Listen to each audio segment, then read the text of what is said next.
A ver, en esta sesión 2 vamos a trabajar los dispositivos de protección frente a los transitorios hidráulicos o golpe de ariete. Cuando hablamos de dispositivos de protección, estamos hablando de aquellos elementos que me van a permitir proteger la línea, que es la tubería y la bomba, de posibles efectos transitorios como golpe de ariete que se van a producir frente a una parada de la bomba por un corte de energía o por una parada programada también. Cabe mencionar que estos efectos transitorios no se eliminan, pero lo que se puede hacer es atenuar, ¿no? Vamos a atenuar entonces estos efectos que se pueden dar y para eso pues existen diversos elementos de protección. Eh, Sabemos nosotros que el golpe de ariete se da cuando hay una variación, pues, en la velocidad del fluido dentro de la tubería. Se da también justamente producto de esa variación de velocidad y de caudal por un corte de energía, se da un shock violento contra las paredes, pues, de las tuberías y que viaja a una velocidad que se llama celeridad de onda, que ya lo hemos visto el concepto en la clase anterior, que puede pues dañar tanto la pared de la tubería como la propia bomba, ¿no? Entonces, esas fluctuaciones que se dan de caudal y de velocidad finalmente se representan en cambios en la línea de gradiente hidráulica, es decir, se pueden generar y se van a generar presiones positivas muy por encima de la presión de trabajo y presiones negativas que pueden llegar inclusive hasta el vacío, ¿no? Estas fluctuaciones de presión vienen acompañadas de golpes, de ruidos y de explosiones a los que se llama pues golpe de ariete, ¿no? Entonces, el golpe de ariete es el fenómeno originado pues por el cambio significativo del momento del fluido en todo sistema presurizado. O sea, en todo sistema presurizado, debido a esos cambios se va a generar un golpe de ariete. Bien, entonces, en el esquema que podemos ver, ¿no? En este esquema que podemos visualizar, nosotros tenemos primero eh, una representación gráfica de la presión versus el tiempo, ¿no? Normalmente cuando un sistema o una línea de bombeo entra en operación, va a estar trabajando pues en un régimen permanente, ¿no? Un régimen permanente que es este de acá, ¿no? Donde se llega a alcanzar una presión dinámica. Luego, al cabo de cierto tiempo, se da un corte de energía y producto de ese corte de energía se corta el suministro de agua, por lo cual la presión baja hasta valores que pueden estar por debajo del cero, fíjate, ¿no? Baja la presión, baja, baja, baja, baja, hasta un valor mínimo de presión y luego, ya producto del retorno de la onda, vuelve a subir la presión y puede llegar pues a alcanzar valores que superan la presión nominal de la tubería, ocasionando pues su fallo, ¿no? Y este efecto del golpe de ariete es un efecto oscilatorio y que se va a atenuar en el tiempo siempre y cuando pues coloquemos los dispositivos de protección que vamos a trabajar el día de hoy. Si no llegamos a colocar dispositivos de protección, lo más probable que sucede es que el sistema colapse por rotura o por una sobrepresión que supera la presión del tubo o por una presión de vacío que lo que haría es succionar la tubería, pues, y hacerla colapsar justamente con una presión de cavitación muy baja, ¿no?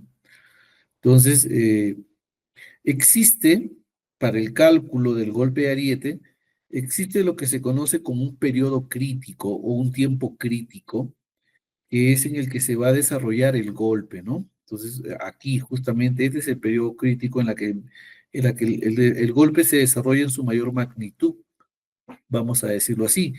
Y ese tiempo crítico se obtiene multiplicando 2 a la longitud total de la conducción y dividiéndolo entre la celeridad de la onda, ¿no? En este caso, la celeridad de la onda, como ya lo hemos visto en la clase pasada, es función del material. Por ejemplo, la celeridad de la onda del hierro dúctil oscila en un valor de más de 1100, 1200, mientras que el PVC tiene una celeridad de onda de 250, 300, por lo cual en el hierro dúctil el tiempo crítico podría ser de 4 segundos para una longitud de 2000 metros y en el PVC el tiempo crítico podría ser pues hasta de 16 segundos, ¿no? Entonces en un periodo más largo es que se van a desarrollar las ondas de máxima presión, ¿no? Eso.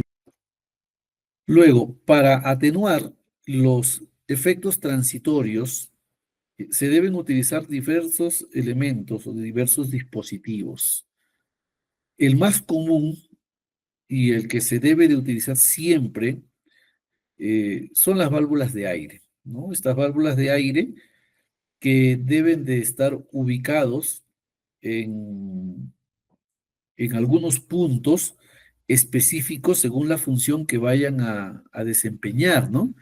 Pero estas válvulas de aire permiten realizar la expulsión del aire durante el llenado de la tubería y permite la descarga eficiente de bolsas de aire de las tuberías presurizadas y admite grandes volúmenes de aire en el caso de vaciado. O sea, cómo sería esto de acá, ¿no?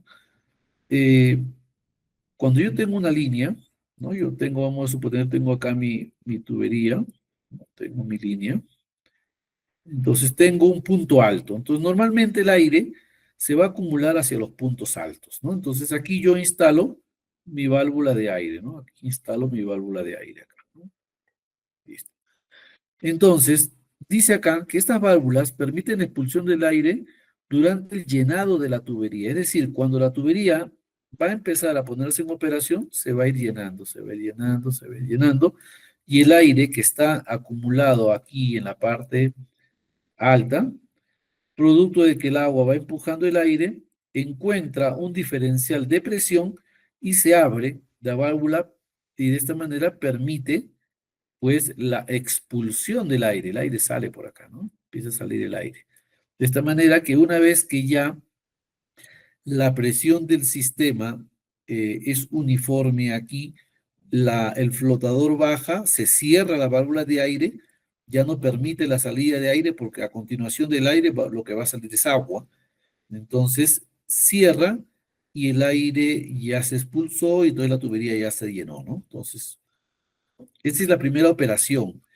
Que siempre debe haber válvulas de aire para eliminar el aire en los puntos donde se puedan acumular. Este es cuando se hace el llenado primero, ¿no? La primera función es el llenado de la tubería, entonces se expulsa aire. Pero luego que la tubería se ha llenado, entonces el sistema empieza a trabajar ya con una presión y con una condición habitual, ¿no? Tubería llena. Sin embargo, siempre, acuérdate que el agua lleva aire también, siempre y de manera permanente se van a acumular pequeñas cantidades de aire en los diversos puntos. Por lo tanto, te dice que también permite la descarga eficiente de bolsas de aire de las tuberías presurizadas. ¿Ve? O sea, así está presurizada, siempre se va a acumular un poco de aire. Entonces, lo que hace ya esta válvula de aire trabaja como un purgador, le llaman así un purgador, donde hay un orificio de menor pequeño, de menor de dimensión, por donde salen las pequeñas cantidades de aire. Ya no son estos orificios grandes, porque aquí los orificios de salida y de entrada de aire son más grandes que este purgador. ¿Ya? Por eso que ustedes cuando encuentren o cuando escuchen de válvula de aire, van a encontrar seguramente que hay un orificio que es el purgador y hay otro orificio que es la protección tanto para la expulsión como para la admisión de aire, ¿no? Entonces, cuando la línea está presurizada, igual va a eliminar, pero ya no por acá, sino por aquí, pequeñas cantidades de aire, pequeñas cantidades de aire. Y luego, cuando se da el fenómeno del golpe de ariete o cuando se da el fenómeno del vaciado de la tubería, imagínate que la tubería ahora se va a vaciar, ¿no? Entonces tenemos nosotros aquí la tubería y por ahí se cerró la válvula, se apagó la bomba, entonces siempre el agua que está en toda la tubería, una parte va a ir por gravedad hacia esta dirección y otra parte irá hacia esa dirección, ¿no? Y acá está la válvula de aire, ¿no? Entonces, lo que va a pasar aquí es que acá se va a generar un vacío. Esto se va a generar un vacío. Y este vacío resulta muy peligroso por cuando nuevamente se vuelve a presurizar la línea, porque aquí es donde se puede dar el fenómeno de la cavitación. Entonces, cuando sucede este vacío, que esto va quedando al vacío, lo que hace la válvula de aire activa el orificio grande para que permita el ingreso de volúmenes de aire acá. Ingresa aire, y este vacío se llena ya con aire, ¿no? Se llena con aire, ya no es vacío, sino se llena con aire, y luego nuevamente cuando se da el llenado de la tubería, empieza a expulsar este aire, y ese es el ciclo en lo que trabajan las válvulas de aire. De ahí la importancia de contar siempre con válvulas de aire, y estas válvulas de aire por lo general cumplen pues estas tres funciones, ¿no? Cuando hablamos de estas tres funciones, hablamos que son válvulas de aire cinéticas, le llaman así, válvulas de aire cinéticas, ¿ya? Cumple la función de expulsión y de admisión de aire y de purgar, son válvulas de aire cinéticas ahí, ¿ya? ¿Correcto? Listo. Entonces, a ver, vamos a continuar. Perdón, andan ingresando tarde. A ver, ¿alguien iba a entrar? Nadie. Ya. Entonces, con respecto a las válvulas de aire, seguimos comentando algunos aspectos importantes. Dice que ofrecen una protección contra la acumulación de aire. ¿Ves? Es lo que venimos diciendo, ¿no? Contra la acumulación de aire y formación de vacíos en sitios elevados, puntos de variación, de declives y cruces de cursos de agua o carretera, ¿no? Eso ya lo hemos dicho. Dice, en la proximidad de las válvulas de control y medidores de agua, realiza la prevención de errores de lectura, claro, porque a veces lee aire, ¿no? Entonces hay una lectura equivocada, también se debe utilizar válvulas de aire. Dice, y de regulación de la presión causada por la circulación del aire a través de los dispositivos, ¿no? Entonces, siempre este elemento, más que una protección contra el fenómeno del golpe de ariete, es una protección contra el sistema en realidad. A ver, normalmente cuando nosotros visualizamos y revisamos información de válvulas de aire de diversos proveedores, estos proveedores nos van a mostrar estas gráficas así, ¿no? Estas gráficas, ¿no? Y estas gráficas, lo que a mí me están indicando es la capacidad de expulsión y de admisión de aire según si hay un llenado o un vaciado de la tubería, ¿no? Por ejemplo, en esta parte de acá, yo veo que me da la condición, por ejemplo, de que cuando encuentra, miren, en función de la presión, cuando encuentra presiones diferenciales, ¿no? Por ejemplo, de 0,1 bar, ¿no? O sea, encuentra una presión diferencial entre la presión que está en la tubería y la presión en la que está entrando en la zona de la válvula, es decir, acá sí, ¿no? Yo tengo esta zona y acá yo tengo mi válvula de aire. Entonces, cuando hay un diferencial de presión producto de la presión del agua, ¿no? Vamos a suponer que estoy yo llenando la tubería acá y acá hay burbujas de aire, ¿no? Acá hay burbujas de aire. Entonces, en el sistema va a encontrar una diferencial de presión acá, ¿ya? Porque no es la misma presión que encuentra que cuando encuentra aire. Entonces, las válvulas de aire se activan en función al diferencial de presión y puede permitir la expulsión de aire. Por ejemplo, acá permite la expulsión del aire en función a estos grados de diferencial de presión, ¿no? Entonces, si encuentro un diferencial de presión de 0,1 bar y utilizo una válvula de aire, por ejemplo, de 2 pulgadas, es capaz de expulsar una cantidad de 300 metros cúbicos por hora normales, ¿no? La unidad es metros cúbicos por hora. Entonces, esa es la cantidad de aire. Pero si yo utilizo una válvula de aire de 3/4 o de 1 pulgada, me va a permitir la expulsión de aire de 50 metros cúbicos por hora de aire. Entonces, esta parte de la gráfica, la parte superior, es lo que me permite la expulsión del aire. Perdón.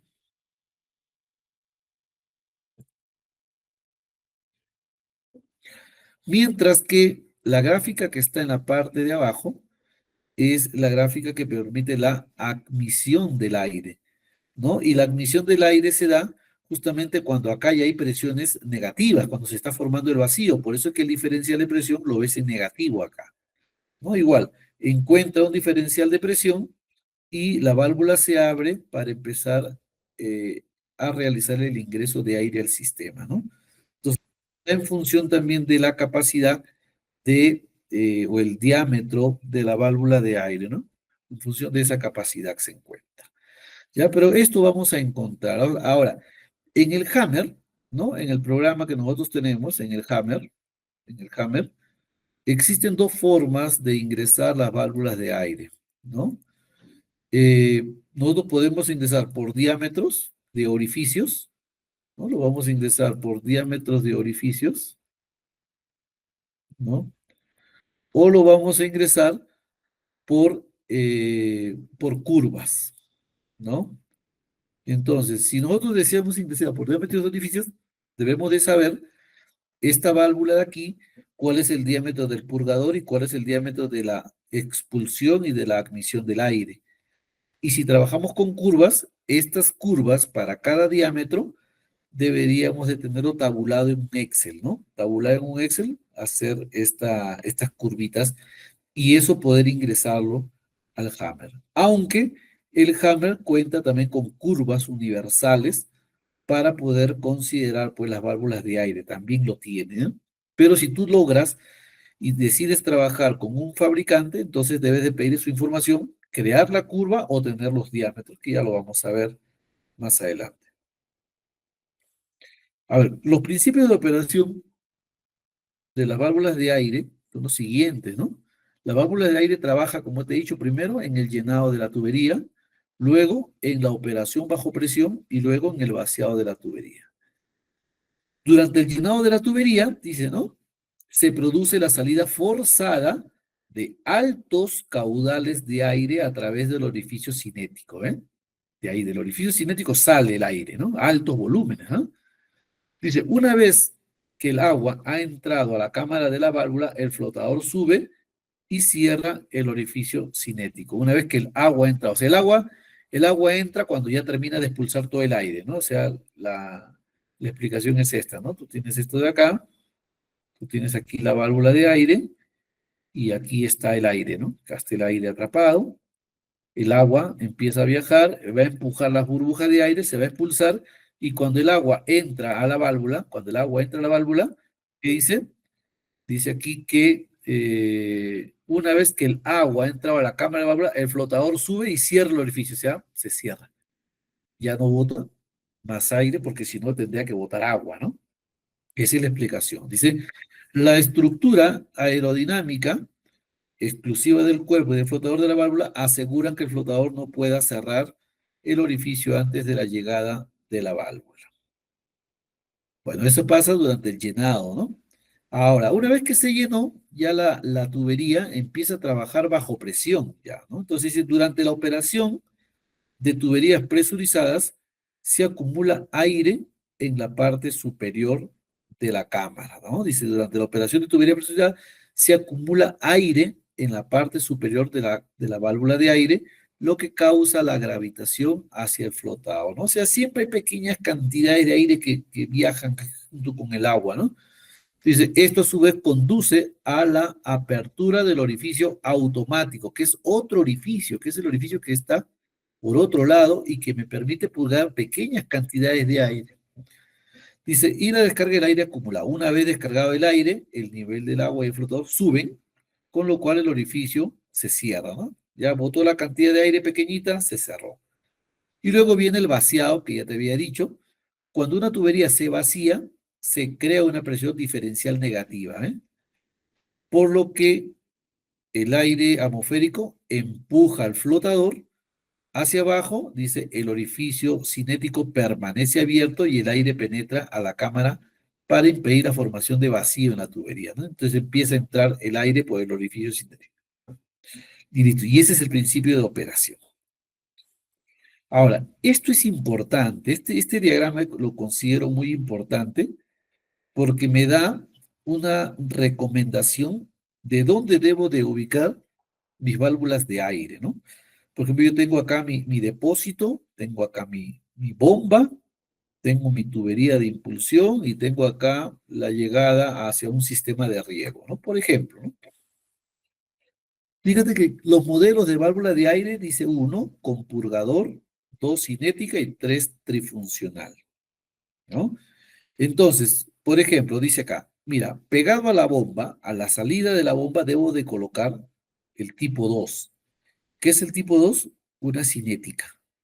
¿Y qué hace la cinética? La cinética lo que te hace es, te expulsa aire y te admite ingreso de aire.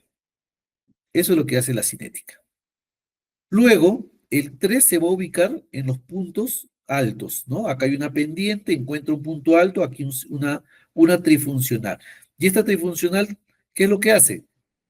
Expulsa aire, admite aire y purga pequeñas cantidades de aire. Es lo que te estaba indicando. Luego, en el pico más alto, dice que se debe de colocar dos, una trifuncional y adicional un purgador, porque aquí es donde se pueden alojar mayores cantidades de aire, por lo tanto necesitamos que se purgue el aire acumulado, pero que también funcione como expulsión de aire y admisión de aire. De repente podríamos, si hacemos un buen cálculo de la válvula, podríamos de repente anular el uno, ¿no? Y solamente nos quedamos con el 3 porque también realiza esa función, ¿no? Y luego, en el descenso, también se recomienda utilizar esta 3. O sea, tanto en la subida, en el pico y en la bajada, el trifuncional. Luego llegamos al fondo y fíjate que aquí tienes una pendiente baja y tienes un punto bajo. Entonces, aquí lo que se va a hacer es que normalmente se puede acumular arenas, ¿no? Puede acumularse. Y por lo tanto, acá va a haber una purga, ¿no? Aquí va a haber una purga, una válvula de purga va a haber acá, ¿no? Entonces, esta válvula de purga, cuando yo lo quiera limpiar, voy a tener que abrirla. Y al abrirla, lo que va a generar es vacío, ¿no? Empieza a abrirse acá y el agua empieza a salir por acá, el agua empieza a salir, se empieza a generar vacío. Por lo tanto, eh, a continuación de esta purga, debe de venir una válvula tipo 2, sea cinética, ¿no? De admisión y de expulsión. No es necesario la 3 porque acá yo no voy a purgar aire. No voy a purgar pequeñas cantidades de aire. Acá lo que voy a hacer es que me admita grandes volúmenes de aire que me permite expulsarlo también acá, ¿no? Ese es por el motivo de la purga que puede haber acá. Luego acá nuevamente estamos en las subidas y en las subidas, el tipo 3 que es la trifuncional. Luego, ya llegando a la parte final del sistema donde va a entregar, se recomienda pues la trifuncional, pero también una válvula de purga, porque necesitamos purgar siempre aire para que este aire pues no llegue aquí a lo que es el sistema de riego, donde hay instrumentos de medición de caudal y tome una lectura equivocada del flujo, ¿no? Que puede haber ahí, porque con el aire que se puede acumular, si no se pura correctamente, pueden haber lecturas equivocadas, ¿no? Entonces, este gráfico ustedes considérenlo bastante para cuando tengan su sistema y nos da la recomendación de qué tipo de válvula debemos de ubicar acá. Ya, esa es la recomendación.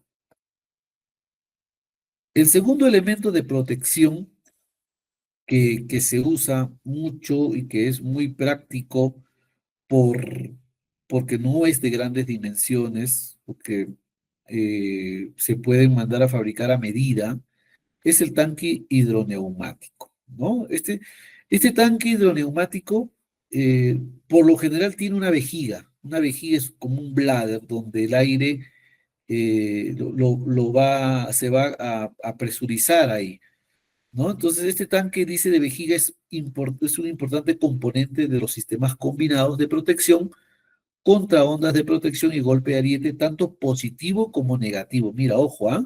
O sea, el tanque hidroneumático yo puedo utilizarlo para mitigar el efecto de las presiones positivas como de las presiones negativas, ¿ya? Entonces, este es importante. Un ratito, por favor. Entonces dice, la vejiga flexible, acá dentro hay una vejiga, hay una bolsa así, ¿no? Una vejiga acá, ¿no? Entonces, la vejiga flexible interna del tanque separa el líquido del aire, separa el líquido del aire, ¿no? Que se encuentra precomprimido entre la caja metálica del tanque y la vejiga.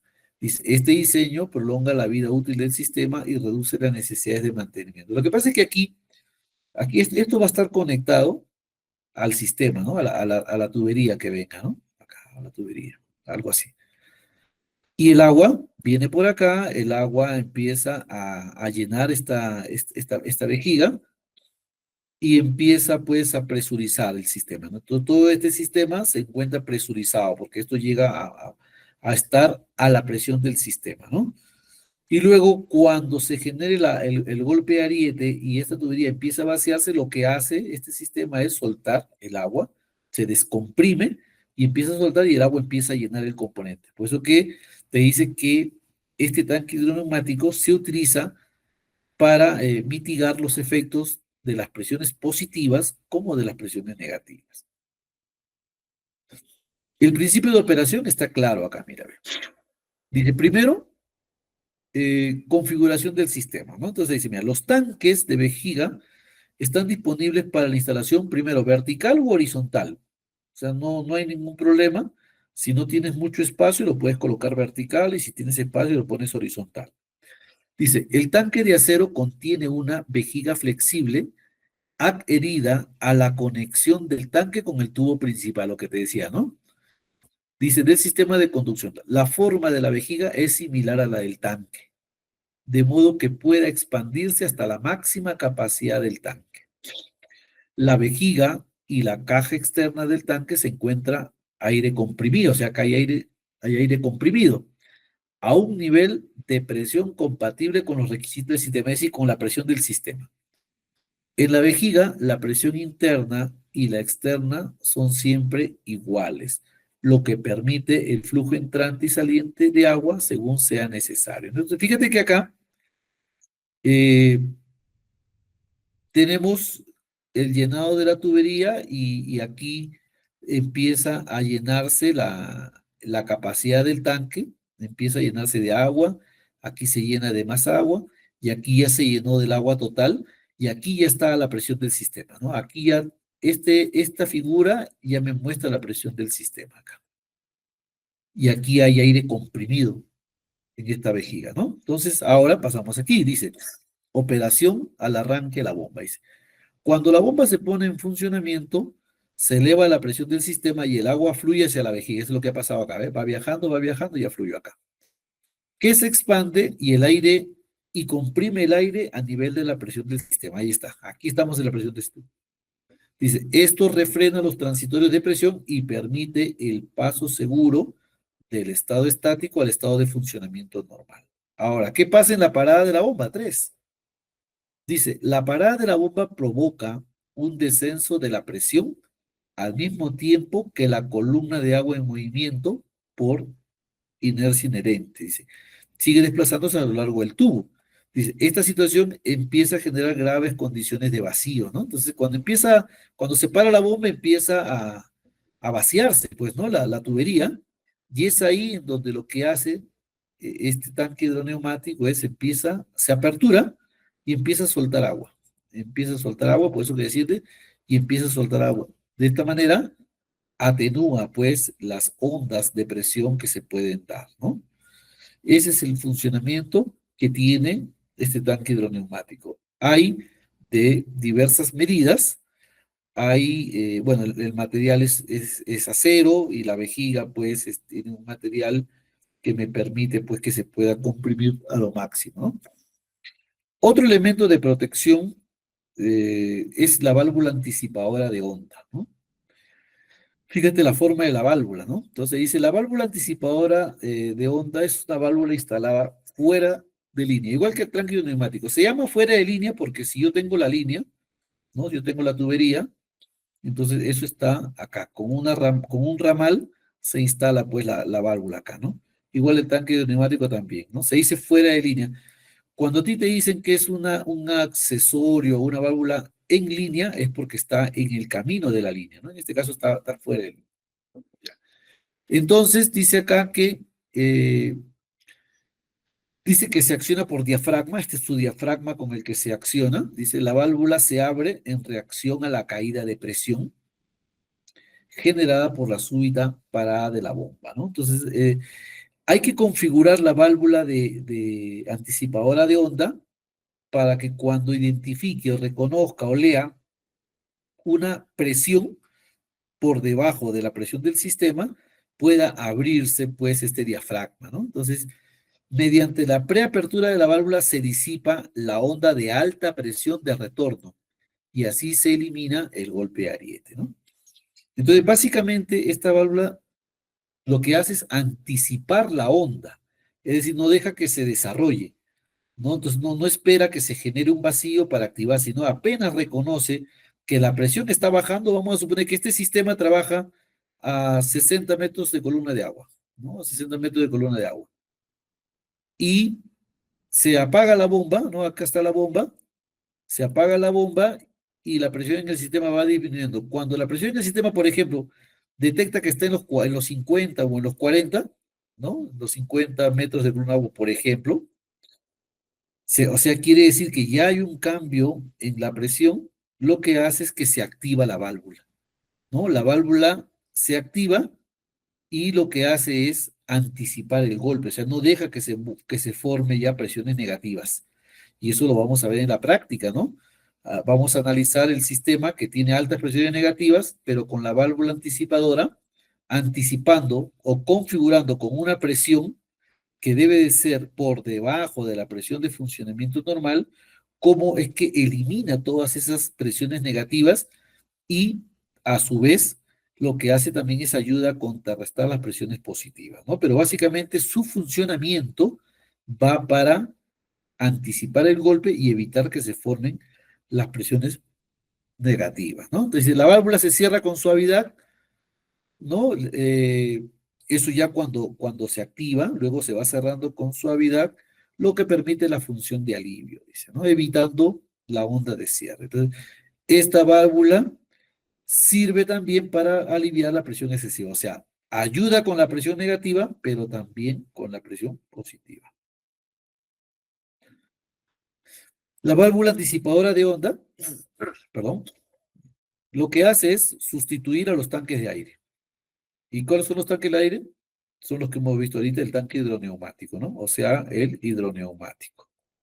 O sea, ¿qué quiere decir? Que si yo ya tengo, ¿no? Si yo ya tengo una válvula anticipadora, entonces ya me puedo olvidar de utilizar un tanque hidroneumático, ¿no? Puedes utilizar ambos, depende del costo, depende de la ubicación, depende del espacio, etcétera, ¿no? Pero lo sustituye. Pero ojo que las válvulas de aire siempre tienen que ir, ¿ah? Dice, es impulsada por la presión en la línea. Claro, ¿no? Si ya hemos visto que si la presión del sistema está en 60 y me está bajando a 50, 40, entonces reconoce el sistema, se configura, reconoce ese diferencial de presión y se activa, pues es impulsada por la presión del sistema, ¿no? Su mantenimiento es sencillo, no requiere motor, ¿no? Por eso es que es inclusive hasta un poco más económica que el tanque hidroneumático. Dice, alivio rápido de la presión. Claro, alivia rápido la presión. ¿Por qué? Porque anticipa la onda y lo alivia antes de que la onda empiece a viajar, ¿no? Por eso que es muy recomendable utilizarlo. Dice, se puede utilizar en redes de distribución y en zonas de difícil mantenimiento, ¿no? Es importante que no solamente se utilicen en estaciones de bombeo, sino también en las redes de distribución. Este es un esquema de las válvulas anticipadoras. Como dice, sustituye los tanques de aire, ¿no? Etcétera. El esquema es el siguiente, ¿no? Yo tengo acá justamente las bombas, ¿no? Estas son las bombas. Esta es mi línea principal. Y aquí yo tengo pues las válvulas que me van anticipando el golpe, ¿no? Entonces van reconociendo la caída en la presión y se van activando, ¿no? Entonces yo puedo colocar, fíjate que es fuera de línea porque está con una derivación, y yo puedo colocar aquí una, dos, tres, diversas válvulas de aire, perdón, de anticipadora, según la cantidad de unidades de bombas también que tenga, ¿no? Y estas son unas válvulas de alivio que también se pueden considerar o que también tienen la función de alivio dentro de la misma válvula anticipadora. El principio de operación es el siguiente, ¿no? Fíjate que aquí estamos trabajando en el régimen de funcionamiento normal de la tubería, ¿no? Aquí estamos trabajando, por ejemplo, a una presión de 220 metros, ¿no? Dice aquí se da el arranque de la bomba, está trabajando bien. Luego se da la parada de la bomba en donde empieza a caer la presión. Llega hasta una presión mínima que se debe de configurar, ¿no? Y luego pues se da la máxima presión, ¿no? Esto es lo que pasaría, mejor dicho, en un sistema de impulsión sin protección, ¿no? Esto es lo que pasaría, ¿no? Así estaría mi presión, baja por apagado de la bomba hasta un valor mínimo, luego sube y luego se da pues esta oscilación, ¿no? Pero cuando ya nosotros tenemos la válvula anticipadora, fíjate lo que pasa, ¿no? Igual se da el funcionamiento normal, se apaga la bomba, decae, y cuando llega a una presión determinada que la podemos configurar, eh, lo que hace es activarse la válvula y atenuar pues esa onda de máxima presión. Mira, ve cómo ya no llega a tener presiones altas aquí, ¿no? Eso es lo que hace básicamente. Luego tenemos la válvula de alivio. Muchas veces la válvula anticipadora de onda también trabaja como válvula de alivio, o tiene el mecanismo de válvula de alivio porque funciona finalmente con otra apertura, ¿no? De otra válvula. Pero la válvula de alivio rápido de presión dice que se acciona también por pistón, se utiliza para aliviar la presión excesiva del sistema cuando ésta se eleva por encima de un valor predeterminado. Es decir, que podemos configurar o utilizar la válvula anticipadora de onda eh, para mitigar el efecto de la presión excesiva. O sea, ya no cuando baja una presión, sino cuando sobrepasa el valor de una presión, ¿no? Decíamos, por ejemplo, que el sistema si trabaja a 60 metros de columna de agua y decae a 40 metros, la válvula anticipadora se acciona. Esta es la válvula anticipadora, pero si esa válvula anticipadora tiene el mecanismo de alivio, entonces yo le puedo decir que alivie si es que empieza a encontrar presiones que lleguen, por ejemplo, a 90 metros de columna de agua. Yo digo que se active la válvula de alivio. Y entonces la válvula de alivio lo que me hace es esto, ¿no? Aliviar la presión excesiva del sistema cuando se eleva por encima de un valor predeterminado.